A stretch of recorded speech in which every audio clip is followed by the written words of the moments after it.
తుపాకీ గుండు దగ్గర నుంచి ఆ గుండు పక్కన వాడేటటువంటి పిన్ను దాకా ప్రతి ఒక్కటి విదేశాల నుండి దిగుమతి చేసుకున్న దౌర్భాగ్య పరిస్థితి నుండి అగ్రరాజ్యాలకు కూడా ఆయుధాల ఎగుమతి స్థాయికి భారతదేశం చేరింది.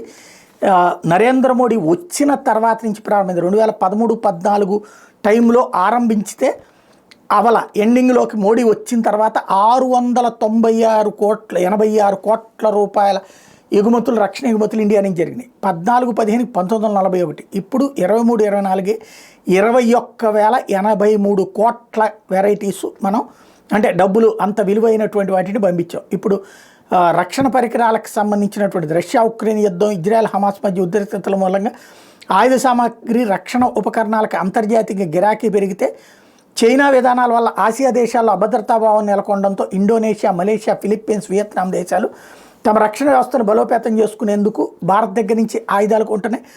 అదే సందర్భంలో అగ్రరాజ్యం అమెరికా లాంటి వాళ్ళు కూడా, అమెరికా, ఫ్రాన్స్, ఆర్మేనియా కూడా భారత్ నుంచి కొనుగోళ్లు చేస్తున్నాయి ఆయుధాలు. అంటే ఏ స్థాయికి ఎదిగామో ఆలోచించవచ్చు.